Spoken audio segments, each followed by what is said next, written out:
নমস্কার বন্ধুরা, আমি সোমা গড়াই। আমি আবার আজকে বিএসসির পিবিএসের কোশ্চেন নিয়ে এসেছি। আজকে আমাদের 4 নম্বর ক্লাস, ঠিক আছে। তো আজকে ফার্স্টের কোশ্চেনে চলে যাব। আজকেও আমি 20 নাম্বারস অফ কোশ্চেন সলভ করবো। আজকে ফার্স্টের কোশ্চেনে চলে যাই। Turbidity may be removed by. Turbidity কী দ্বারা রিমুভ করা হয়, মানে কোন পদ্ধতিতে? সেডিমেন্টেশন, ফিল্ট্রেশন, অ্যাজিটেশন না অ্যারিয়েশন? ঠিক আছে, এটা হবে সেডিমেন্টেশন। তাহলে অপশান এ হচ্ছে আমাদের অ্যান্সার। নেক্সট চলে যাব 62 নম্বর কোশ্চেনে। From septic tank the effluent are discharge into. Septic ট্যাঙ্কের যে ইফ্লুয়েন্টে থাকে সেই ইফ্লুয়েন্টটা কোথায় গিয়ে পড়ে? আমাদের ডিসচার্জ ইনটু সোকপিট। সোকপিটে গিয়ে কিন্তু আমাদের ডিসচার্জ করা হয়, ঠিক আছে। তাহলে অপশান সি হচ্ছে কারেক্ট। নেক্সট চলে যাব 63 নম্বর কোশ্চেনে। The fineness modulus of an aggregate is রাফলি প্রপোর্শনাল টু। ফাইনেস মডুলাসটা কার সাথে প্রপোর্শনাল হবে? গ্রেডিং অফ এগ্রিগেটের সাথে কিন্তু প্রপোর্শনাল হবে। তাহলে অপশান ডি হচ্ছে এক্ষেত্রে correct.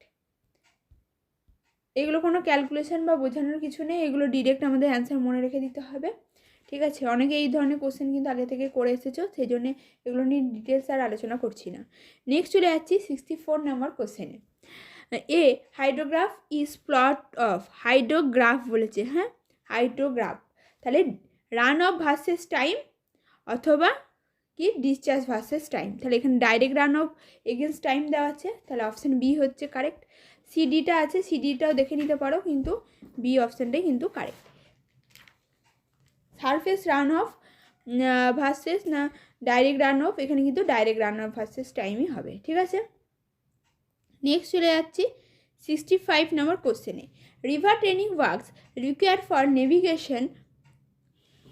Navigation purpose under the category of. ঠিক আছে, এখানে কি আছে? এখানে ফল লেখা আছে, navigation fall under the category of. কোন ক্যাটাগরির মধ্যে পড়ছে? River training work, low water training. এটা কীভাবে বলছি আমরা একটু দেখে নিই। এটার পিডিএফে লাস্ট আমি অ্যাড করেছি, দেখো এখানে বলেছে কয়েকটা জিনিস, যে object of river training. The river training works may serve the following object or advantage: to prevent the river from changing its course and to avoid outflanking of structure like bridge, weir, aqueduct ETC. তারপরে to prevent the flooding of the surrounding countries by providing a safe passage for the flood water without overtopping the bank. To protect the river bank by deflecting the river away from the attract bank. To ensure effective disposal of sediment load. To provide minimum water depth required for navigation. এই দেখো এখানে দিয়েছে কি? Minimum water depth require for navigation. তাহলে নেভিগেশনের জন্য আমাদের কি দরকার? মিনিমাম ওয়াটার ডেপথ দরকার, ঠিক আছে। তাহলে চলে যাই 65 করছিলাম, তাহলে এই ক্ষেত্রে অপশান বিটাই কিন্তু কারেক্ট করে রাখো। ওই রেসপেক্টেই আমি কিন্তু বললাম অপশান বি। নেক্সট কোশ্চেনে চলে যাবো 66 নম্বর কোশ্চেনে। A silt regulator located at the head of the canal off taking from a barrage is called. Off taking canal of a barrage, এখানে বলেছে চ্যানেল বা ক্যানেল যেটাকেই বলি না কেন, সেখানে ইজেক্টর দেওয়া হয়, ঠিক আছে। রিভার বেডের কী দেওয়া হচ্ছে? রিভার বেডের 6 এক্সক্লুডার দেওয়া হয়, ঠিক আছে। এটাও কিন্তু আমরা লাস্টে অ্যাড করেছি, ওটা দেখে নিই তাহলে বুঝতে পারবে। দেখো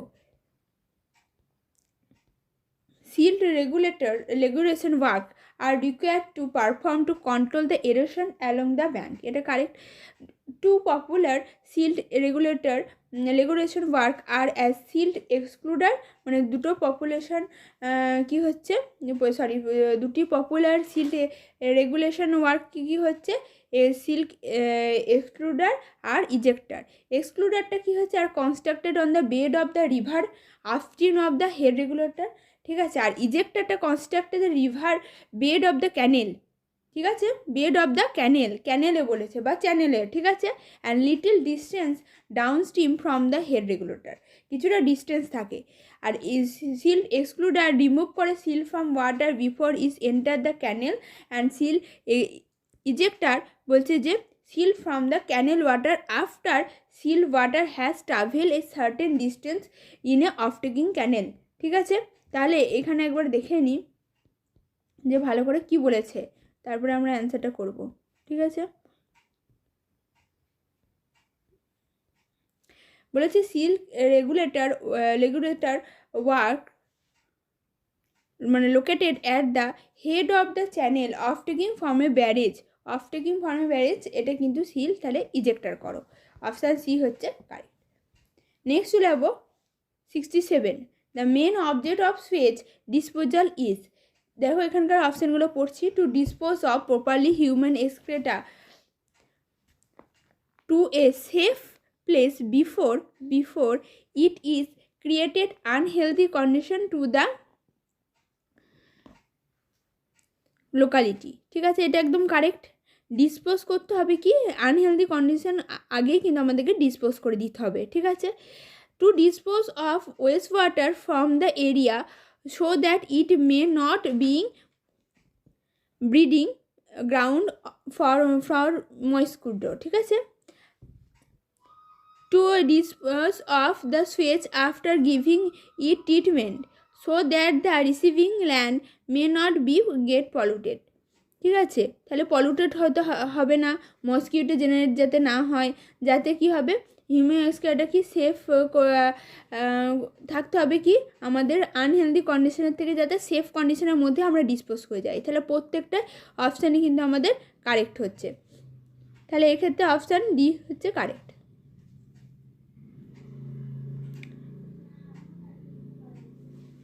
নেক্সট চলে যাবো 68,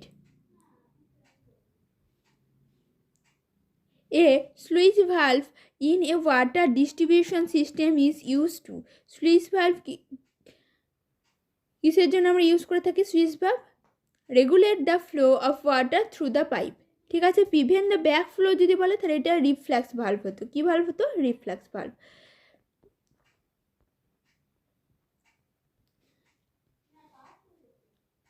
REFLEX রিফ্লেক্স রিফ্লেক্স ভালভ। ঠিক আছে, আর to protect the pipe against negative pressure, তাহলে এটা কি হবে? ওয়াটার হ্যামার ভালভ বা প্রেসার রিলিফ ভালভও কিন্তু ইউজ করে থাকে। ঠিক আছে, তাহলে এক্ষেত্রে অপশান কি হয়েছে? অপশান হচ্ছে B, regulate the flow of water through the pipe, option B হচ্ছে কারেক্ট। নেক্সট চলে যাবো 69 নম্বর কোশ্চেনে, horizontal angle between two meridian and a magnetic meridian. Two meridian magnetic meridian যে হরিজন্টাল অ্যাঙ্গেল থাকে তাকে কি বলা হয়? ডিক্লিনেশন। তাকে কি বলা হয়? ম্যাগনেটিক ডিক্লিনেশন বা ডিক্লিনেশন, অপশান বি তাহলে কারেক্ট। নেক্সট কোশ্চেনে চলে যাবো 70 নম্বর কোশ্চেনে, কি বলেছে? while doing analysis of rate the number of modular brick taken into account per cubic meter is, এটা একটা খুবই কমন কোশ্চেন, আমরা জানি 500টা ব্রিক লাগে, তাহলে অপশান এ হচ্ছে কারেক্ট। নেক্সট চলে যাবো 71 নম্বর কোশ্চেনে, the densification of a soil by the machine is known as densification, এটা কি বলা হয়? সয়েল স্টেবিলাইজেশন বলা হয়, অপশান সি হচ্ছে তাহলে কারেক্ট। নেক্সট কোশ্চেনে চলে যাবো 72 নম্বর কোশ্চেনে, গার্বেজ ইজ এ, এটা খুবই শর্ট কোশ্চেন এবং খুব সোজা কোশ্চেনটা। গার্বেজ হচ্ছে কি? ড্রাই ওয়েস্ট, এটা আমরা সবাই জানি, এটা একটা কমন কোশ্চেন। ঠিক আছে, যে কেউ বলতে পারবে, অপশান এ হচ্ছে কারেক্ট। নেক্সট চলে যাবো 73 নম্বর question, Young modulus is defined as the ratio of, Young মডুলাসের এখানে রেশিওটা এগুলো দেওয়া নেই, এগুলো প্রিন্টিং মনে মিস্টেক হয়ে গেছে। তো আমরা জানি ইয়ং মডুলাস মানে কি? Longitudinal stress by longitudinal strain. ঠিক আছে, তাহলে আমরা লিখে নিতে পারি এটাকে কি বলবো? Longitudinal stress, actually stress by strain হয়, ল্যাটেরাল নয়, সেই জন্য লংগিটিউডিনাল কথাটা আমাদেরকে লাগাতে হয়, longitudinal stress by longitudinal strain. ঠিক আছে, ই দিয়ে আমরা কিন্তু ডিনোট করে থাকি ইয়ং মডুলাসকে, বা এটাকে মডুলাস অফ ইলাস্টিসিটিও বলে থাকি। ঠিক আছে, নেক্সট চলে যাবো, there are two test in connection with well. ওয়েলের সাথে যে কানেকশান হয় সেই দুটো টেস্ট আছে, সেই টেস্ট দুটো কি বলছে, রিকাপারেশন টেস্ট আর বলেছে পাম্পিং টেস্ট। এটা দুটোই কিন্তু বোথ টেস্ট আর ইউজ বা determined the yield of well. এটা কি লেখা আছে, এটা হচ্ছে determine, DETER deter MINE, determine, determine. তারপর হচ্ছে 75 নম্বর কোশ্চেনে চলে যাব, the latitude of a line is obtain by multiplying is length by. লেন্থের সাথে কি মাল্টিপ্লাই করব, এল কস থিটা দিয়ে আমরা ল্যাটিটিউড ডিনোট করি, এল কস থিটা হচ্ছে ল্যাটিটিউড, আর ডিপারচার হয় এল সাইন থিটা, ডিপারচার হচ্ছে এল sine theta.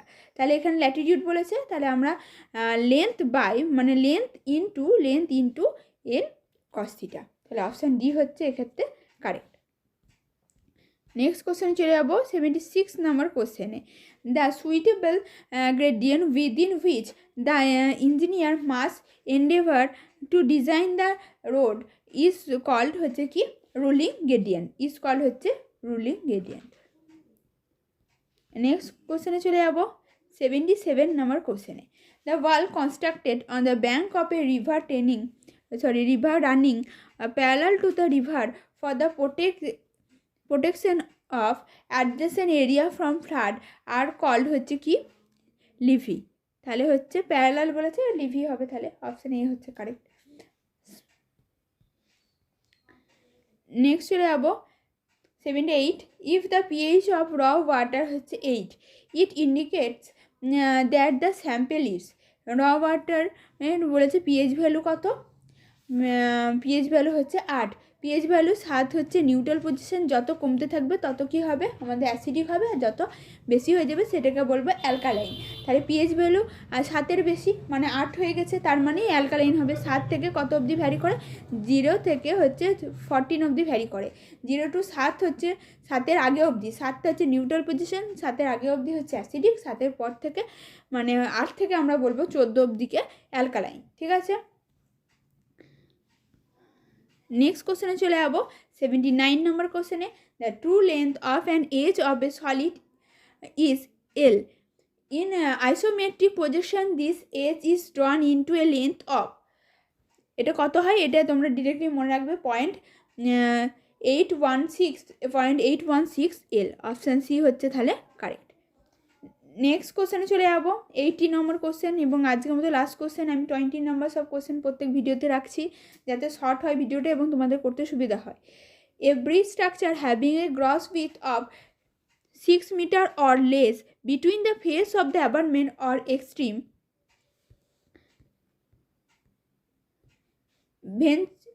ভেন্টেজ boundaries is known as, is called কি কালভার্ট। ঠিক আছে, একে কি বলা হয় কালভার্ট, অপশান বি হচ্ছে তাহলে কারেক্ট। দেখো আর একটা পার্টে কিন্তু আমাদের এই 100টা কোশ্চেন কিন্তু হয়ে যাবে প্রিভিয়াস ইয়ার, এটা কিন্তু অনেক পুরোনো সালের কোশ্চেন, সেই জন্য কোশ্চেনগুলো কিছু প্রিন্টিং মিস্টেক এসব আছে। ঠিক আছে, এরপরে 18, 16 এই কোশ্চেনগুলো কিন্তু পিএসসি করে দেওয়া হবে, তারপরেও যে পিএসসিগুলো তার আগেও যে পিএসসিগুলো হয়েছিল সবই কোশ্চেনগুলো কিন্তু সলভ করানোর চেষ্টা করা হচ্ছে। তোমরা যদি আমাদের চ্যানেলে নতুন হয়ে থাকো প্লিজ আমাদের চ্যানেলটিকে সাবস্ক্রাইব করো, ভিডিওগুলি যদি তোমাদের ভালো লেগে থাকে প্লিজ ভিডিওগুলিকে লাইক করো এবং বন্ধুদের মধ্যে শেয়ার করো। নমস্কার।